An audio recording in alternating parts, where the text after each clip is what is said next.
Para este ejemplo he creado varios monos para aplicar distintos tipos de materiales. Podemos ir a la sección de Shading. En este espacio de trabajo tenemos aquí el modo de previsualización de materiales que vamos a utilizar, y por aquí un área donde vamos a poder ver los nodos. Vamos a tomar uno de los monos, voy a darle aquí New para agregar un nuevo material. También es posible agregarlo desde la pestaña de acá y poder agregar aquí un nuevo material. Por este lado vamos a poder crear una lista de materiales y aplicarlo a distintos objetos. Se puede editar desde esta área o desde esta área las propiedades. El material que se crea por defecto es el Principal, que es el que combina todas las opciones en un solo nodo. Porque en versiones anteriores esto se tenía que construir manualmente. Por ejemplo, aquí si vamos a Shader, vamos a ver que tenemos las propiedades individualmente, como el difuso, que es manejar el color. Por ejemplo, el gloss, el brillo, tenemos que agregarlo antes también. El Subsurface Scattering, la transmisión. Antiguamente se tenía que juntar cada canal para conseguir un material. Las últimas versiones agregaron un nodo donde ya contenía toda esa información.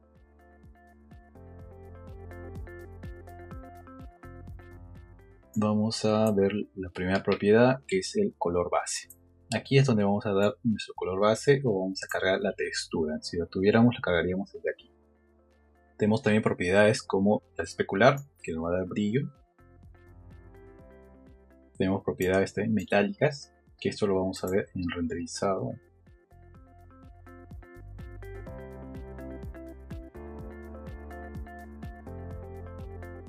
También aquí el brillo roughness, que sea más opaco o totalmente reflejante. Subsurface Scattering, pero esto hay que verlo en el renderizado. Vamos a poner por ejemplo aquí un color parecido a la piel, y en el Subsurface Scattering un material rojo, y vamos a ver aquí cómo la transmisión de la luz es capturada con este material, pero hay que activarlo acá. Vamos a activar aquí este valor. Este es el que va a dar efecto de piel, ¿no? Vemos aquí ya que la transmisión de la luz está afectando el material. Voy a bajar el especular para que se note mejor. Voy a agregarle también una subdivisión. Voy a darle clic derecho también para que dé un acabado más suavizado y se note mejor. Ahí está, mucho mejor. El roughness también lo voy a subir un poco. Y ya tendría un material piel. Voy a desactivar esto, porque no quiero el subsurface. Si quiero material opaco o material brilloso, puedo jugar con estos valores. También puedo manipular el índice de refracción. Perfecto, está en 1.45. Puedo subir esto por ejemplo a 2 o a más para tener un brillo más metálico.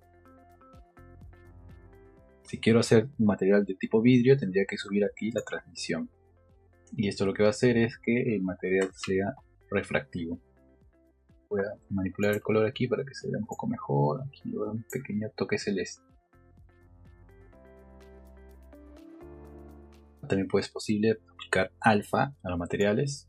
Si bajo esto a 0 es totalmente invisible. Si subo esto es visible. Y por la parte normal es donde tendría el desplazamiento. Por ejemplo, crear una textura de tipo noise, de tipo ruido. Voy a crear otro nodo que se llame bump.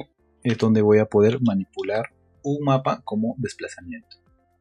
Voy a conectar aquí color con Height, va a manejar el desplazamiento. Conecto el bump con normal. Voy a desactivar la transmisión.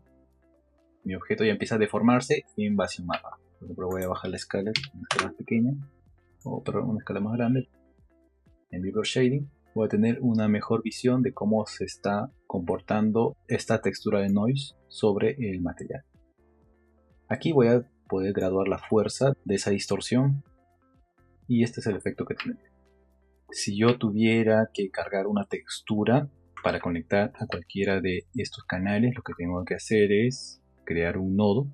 En agregar, aquí voy a ir a la sección textura. Voy a tomar el nodo que diga Image Texture.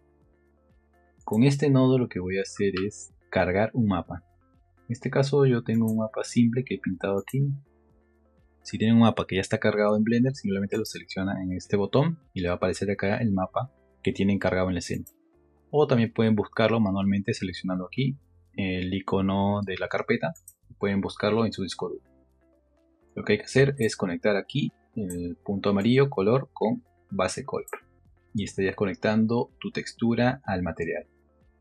Luego aquí yo tengo esta textura que solamente he hecho un par de colores y ya está afectando al material.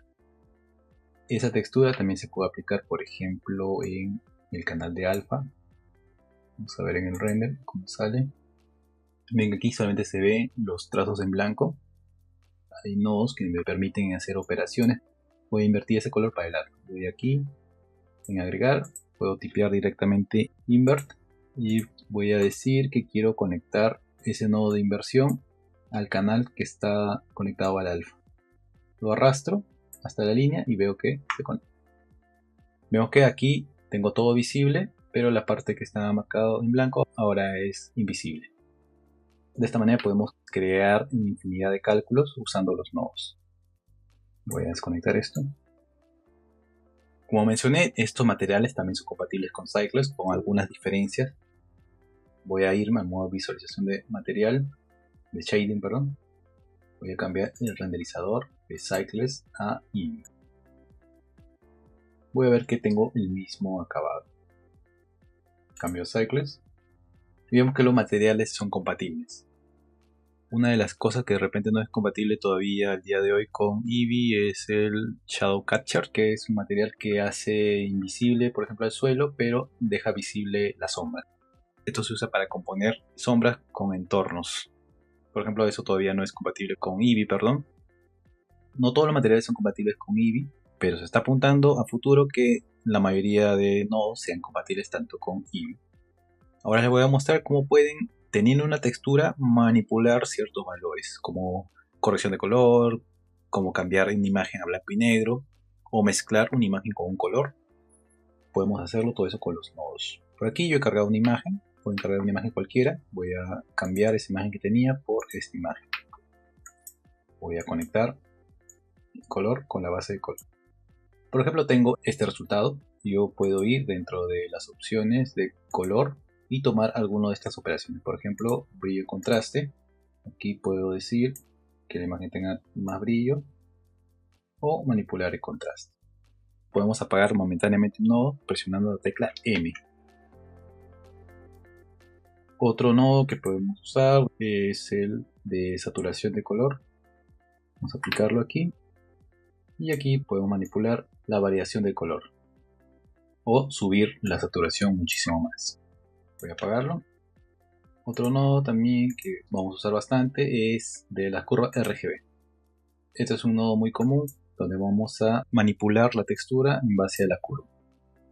Podemos manipular todos los colores o individualmente también un canal como es el rojo, el verde y el azul. Presiono X y borro esos nodos. Ahora vamos a ver otro tipo de operaciones que vamos a encontrar aquí en la opción de Converter, donde vamos a poder hacer, por ejemplo, el Color Ramp. Vamos a usar, por ejemplo, el Color Ramp, donde vamos a poder convertir una imagen a esta escala de colores. Si lo aplico, que la imagen ya se convierte en una escala de colores de blanco a negro. Podemos manipular estos valores simplemente haciendo clic en estas pequeñas flechas. Una vez que hago clic, voy a ver el color hacia abajo. Cuando hago clic aquí, puedo manipular aquí el color que yo quiera. Toda la textura va a tomar el color de este gradiente. Esto se utiliza bastante, por ejemplo, para convertir una imagen en color a blanco y negro. Puedo yo manipular aquí la dirección de ese gradiente, hacerlo más claro o más oscuro, en función a lo que necesite. Bien, ahora les voy a mostrar algunas texturas de tipo procedurales. Vamos a desconectar todo. Vamos a dirigirnos aquí en textura, por ejemplo aquí la de ladrillos. Si aplicamos, vamos a tener una textura de ladrillos de tipo procedural, donde podemos graduar todos los valores, por ejemplo aquí el tamaño de los ladrillos, el tipo de unión, este valor es muy sensible, los colores de los ladrillos. Si queremos hacer una variación, la vamos a aplicar aquí. Esto le puede servir en trabajos de arquitectura, por ejemplo. Otra textura que siempre vamos a usar es el checker. Nos va a crear unos cuadrados para poder rellenar, por ejemplo, un piso. Por ejemplo, aquí en el piso no tengo ningún material. Voy a agregarle esa textura de checker texture. Me permite manipular los colores y la escala. También puedo tomar otras texturas como el ruido, que ya lo habíamos visto anteriormente. Vemos que por defecto este mapa de ruido es bastante colorido. Si quisiéramos que este ruido sea en blanco y negro para aplicar, por ejemplo, desplazamiento u otro tipo de operación, lo que tendríamos que hacer es sumarle a ese nodo un color RAM que nos va a permitir cambiar este nodo de noise a blanco y negro con color RAM. Aquí vamos a poder manejar, por ejemplo, la intensidad de ese ruido. Y por el lado del nodo vamos a poder manejar los detalles, la escala o el tipo de operación de ruido. Tenemos también otro nodo muy similar que es el de Voronoi, que nos va a generar un tipo de fracturas como mapa. Ahora aquí voy a cambiar ese tamaño.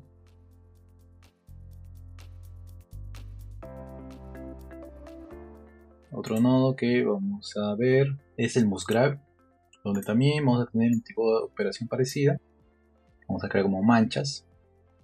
Eso podemos agregar, por ejemplo, a vidrios. Por ejemplo, tenemos un vidrio que tiene pequeñas gotas. Aquí podemos agregar este material. Y aquí podemos cambiar el tipo de mancha que necesitemos. Y cada uno que tomemos va a tener distintas propiedades.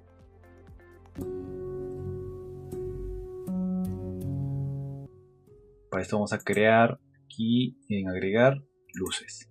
Tenemos estos 4 tipos de luces. Vamos a tomar la primera, que es una luz de tipo point. Voy a cambiar aquí en Cycle para ver mejor el efecto. Y vamos a dirigirnos en las propiedades de la luz.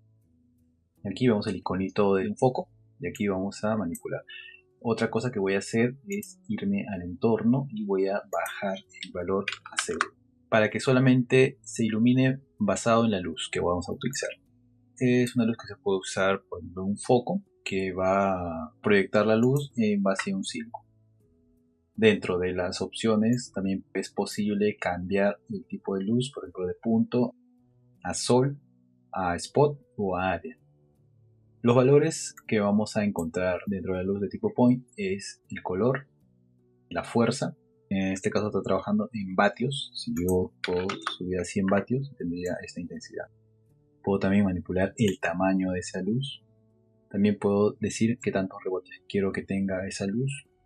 El point es una de las luces que se calculan más rápidamente. Ahora puedo crear otra luz de tipo sol o simplemente cambiarlo aquí. Puedo cambiar la propiedad de point a sol. La luz de tipo sol es una luz muchísimo más fuerte, con muchísima más potencia, que va a iluminar todo el escenario. El sol por defecto viene en un valor mucho más alto que podemos graduar. Va a tener la propiedad de tener las sombras muchísimo más marcadas. También podemos difuminar un poco esas sombras subiéndole al valor del ángulo. Vemos que hay un pequeño manipulador para direccionar nuestra luz. Ahora vamos a cambiar a una luz de tipo spot. La luz de tipo spot podría ser la luz que podríamos tener de una lámpara o un faro. Esta luz, a comparación del sol, trabaja también en vatios. Voy a subirle aquí 50 vatios. La luz de tipo spot tiene un área de iluminación. Podemos subir este rango. Voy a manejar aquí el radio. Quiero solamente iluminar un área pequeña, manipularía con ese tamaño. Voy a subir aquí la fuerza de la luz, por ejemplo a 100. Si yo quiero mayor rango, subo este valor. De igual manera que vimos con el sol, también es posible manipular la difuminación de la sombra bajando este valor de size. Si ponemos en 0, tenemos ahí una linterna con unas sombras mucho más marcadas. O en todo caso podemos cambiar un poco la difuminación de esa sombra. Otra de las luces que vamos a utilizar, por ejemplo, es del tipo área. Esta luz es una de las luces que más se van a usar, por ejemplo, en entornos. La particularidad que tiene es que mientras más amplio sea esta luz, va a difuminar muchísimo más. Por defecto viene en una forma cuadrada y vemos que si pasamos el cursor va a generarnos un gizmo que nos va a permitir estirar el tamaño. Si voy a tomar una de las puntas, veo que a mayor tamaño voy a tener unas sombras muchísimo más difuminadas. Y a un menor tamaño también voy a tener unas sombras más marcadas. Este tipo de luces se van a usar mucho, como mencioné, en interiores. Dentro de esos parámetros que había mencionado tenemos el tamaño del cuadro de difuminación, el valor de los rebotes. También podemos cambiar el tamaño de manera proporcional o también podemos cambiar de manera rectangular y poder generar, por ejemplo, una luz estirada. También podemos cambiar una luz tipo disco, una luz de tipo también eclipsada. Ahora vamos a ver cómo reaccionan estas luces si lo utilizamos con el motor Eevee. En el motor Eevee por defecto vamos a tener que manipular las sombras. Vemos que tenemos alguna información adicional que hay que manipular manualmente.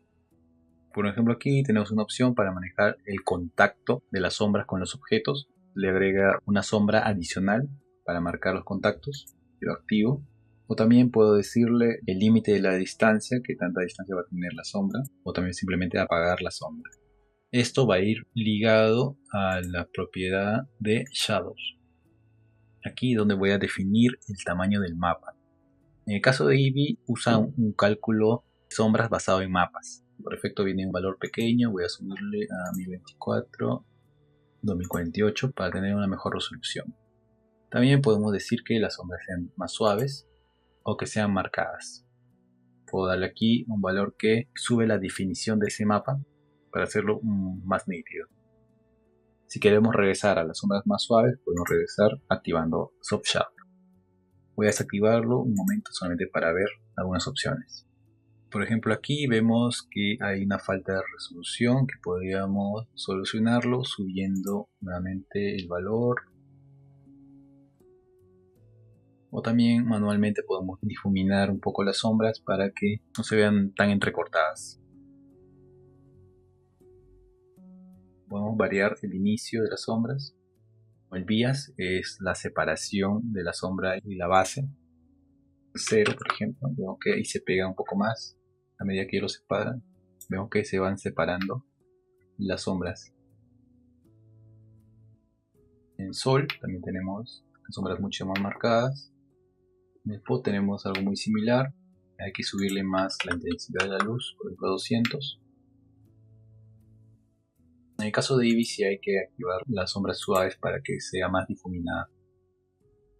Otra cosa que nos puede ayudar a no tener tantos errores en la sombra con Eevee es suavizar un poco más el objeto, ¿no? Para no tener esos errores.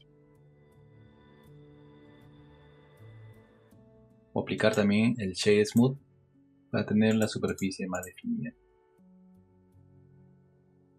Cuando rendericemos voy a sacar un render para ver la diferencia que hay entre las superficies con la sombra.